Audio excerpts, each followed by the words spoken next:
Bank में fix deposit कराने पर जो इंटरेस्ट मिलता है उस इंटरेस्ट की इनकम पर बैंक टीडीएस डिडक्ट करते हैं।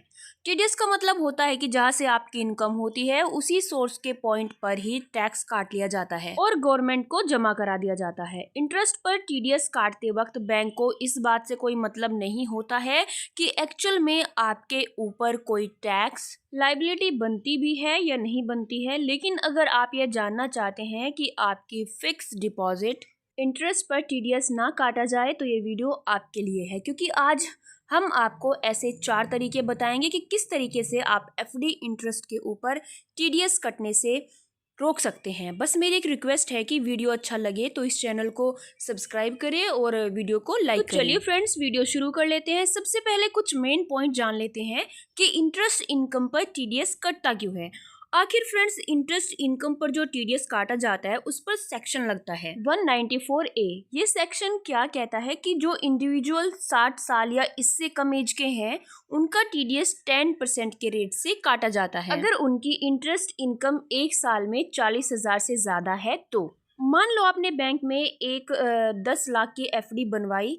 आजकल बैंक्स वैसे ही रेट ऑफ इंटरेस्ट थोड़ा ज़्यादा दे रहे हैं, तो हम मान लेते हैं कि आपको 8% का इंटरेस्ट मिल रहा है। तो साल भर में आपका जो इंटरेस्ट बना वो बनेगा 80,000 रुपये। अब क्योंकि यह 40,000 से ज़्यादा है तो बैंक इस पर 10% टीडीएस डिडक्ट करेगा, जो कि बनता है 8,000 रुपये। अब जब आपको इंटरेस्ट मिलेगा आपको मिलेगा 80,000 माइनस 8,000, यानी आपके बैंक अकाउंट में आएंगे सिर्फ 72,000 रुपीज़ और 8,000 का टीडीएस सर्टिफिकेट बैंक आपको प्रोवाइड करा देगा। लेकिन अगर आपके पास पैन नहीं है या आपने बैंक को पैन नहीं प्रोवाइड कराया या फिर पैन आधार नॉन लिंकिंग की वजह से आपका पैन इनऑपरेटिव हो गया है तो टैक्स कटेगा 20% की रेट से।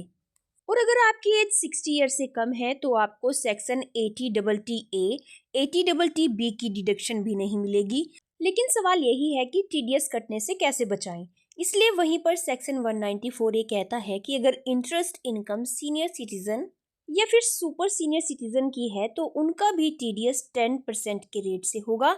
वह भी कब? जब इंटरेस्ट इनकम 50,000 से ज़्यादा हो एक साल के अंदर। तो चलिए अब देखते हैं कि कौन से 4 मेथड हैं जिन्हें यूज़ करके आप अपना टीडीएस बचा सकते हैं। पहला तरीका, आप बैंक में या पोस्ट ऑफिस में जहां पर भी आपकी एफडी है वहां पर आप फॉर्म 15G या फिर फॉर्म 15H जमा करा सकते हैं। फ्रेंड्स, 15G फॉर्म होता है नॉन सीनियर सिटीजन के लिए और फॉर्म 15H होता है जो वो होता है सीनियर सिटीजन के लिए। इन दोनों में से किसी भी एक फॉर्म को फिल करके आप बैंक में जमा करा दोगे तो बैंक आपके इंटरेस्ट इनकम पर कोई भी टैक्स नहीं काटेगा, यानी कोई भी टीडीएस नहीं काटेगा। आपको पूरा इंटरेस्ट पे होगा। लेकिन इन दोनों फॉर्म को यूज़ करने के कुछ रूल्स हैं कि इन फॉर्म को आप तभी यूज़ कर सकते हैं जब आपके ऊपर कोई टैक्स ना बनता हो। और आपको यह फॉर्म कब जमा कराने होंगे? स्टार्टिंग ऑफ द ईयर में, यानी अप्रैल के महीने में। लेकिन अगर आप जून 2025 से पहले भी जमा करा देते हो तो बहुत ज़्यादा ब्राइट चांसेस होंगे कि आपका कोई टैक्स ना कटे, यानी कोई टीडीएस ना हो, क्योंकि बैंक 30 जून के बाद ही अपनी टीडीएस के रिटर्न को फाइल करते हैं। इन फॉर्म को आप बैंक में कैसे जमा कराओगे? ऑनलाइन और ऑफलाइन दोनों ही तरीके से जमा किया जा सकता है। ऑनलाइन सबमिशन के लिए आप नेट बैंकिंग को यूज़ कर सकते हैं, यानी कि आप अपने नेट बैंकिंग के थ्रू ऑनलाइन फॉर्म 15G या 15H को जमा करा सकते हैं।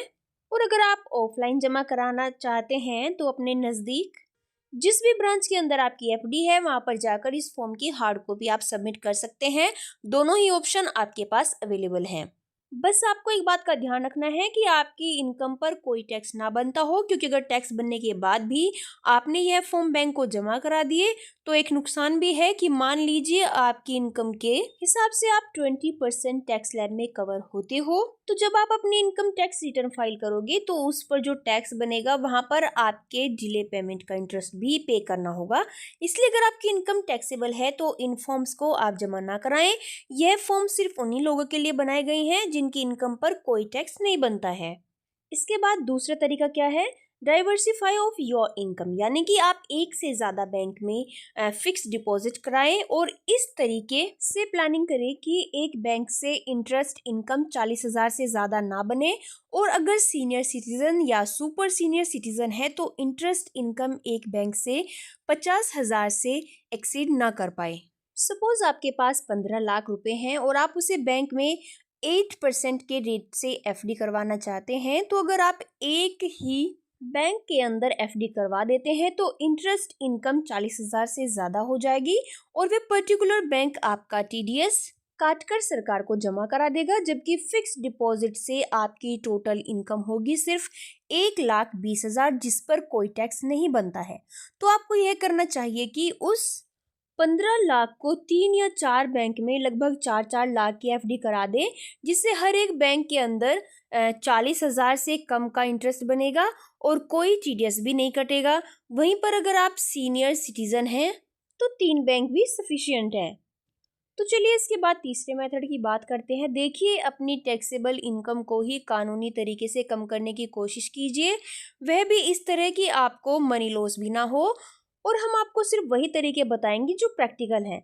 आप अपने इन्वेस्टमेंट को इंक्रीज कीजिए, जिनसे आप कानूनी तौर पर डिडक्शन क्लेम कर सकते हैं, जैसे कि पीपीएफ, एनपीएस, एलआईसी या टर्म प्लान में इन्वेस्ट करो और सेक्शन 80C के अंदर 1,50,000 की डिडक्शन क्लेम करो।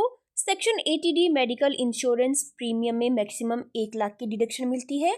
सेक्शन 80G जो कि डोनेशन का सेक्शन है, इसमें 50% या 100% की डोनेशन मिलती है। नॉन सीनियर सिटीजन को सेक्शन 80TTA में 10,000 की डिडक्शन, सीनियर सिटीजन को सेक्शन 80TB में 50,000 की छूट मिलती है और सेक्शन 87A की टैक्स रिबेट भी है। फ्रेंड्स, होने को तो बहुत सारी डिडक्शन है, लेकिन वो उतनी कॉमन नहीं है। फ्रेंड्स, इस तरीके से आप अपनी टैक्सेबल इनकम को कम कर पाओगे और फ्रीली आप बैंक को बोल सकते हो कि मेरा इनकम पर कोई टैक्स नहीं बनता है, तो कोई टैक्स ना काटा जाए। इसके लिए आप बैंक में फॉर्म 15G या H सबमिट कर सकते हैं। अब लास्ट मेथड की बात करते हैं कि मान लीजिए आपके इंटरेस्ट इनकम पर बैंक ने आपका टीडीएस काट लिया। अब आप क्या करोगे? तो उस केस में आप अपनी इनकम टैक्स रिटर्न फाइल कर सकते हो और उस टीडीएस अमाउंट का रिफंड क्लेम कर सकते हो। सारा टीडीएस अमाउंट आपके बैंक अकाउंट में वापस आ जाएगा, लेकिन कोशिश कीजिए कि टीडीएस डिडक्ट ही ना हो, क्योंकि डिपार्टमेंट से टीडीएस का रिफंड लेने में भी कई बार प्रॉब्लम फेस करनी पड़ती है। कभी कभी इनकम टैक्स पोर्टल पर आपका बैंक अकाउंट डोरमेंट हो जाता है, कभी अकाउंट नंबर गलत लिख दिया जाता है, तो ऐसे 36 झमेले हैं। सो फ्रेंड्स, आई होप आपको हमारा वीडियो पसंद आया होगा। वीडियो पसंद आए तो एक लाइक ज़रूर करें, कमेंट बॉक्स में कमेंट करके ज़रूर बताएं कि आपको हमारा वीडियो कैसा लगा है। तो फिर मिलते हैं हम हमारी नेक्स्ट वीडियो में नए टॉपिक के साथ।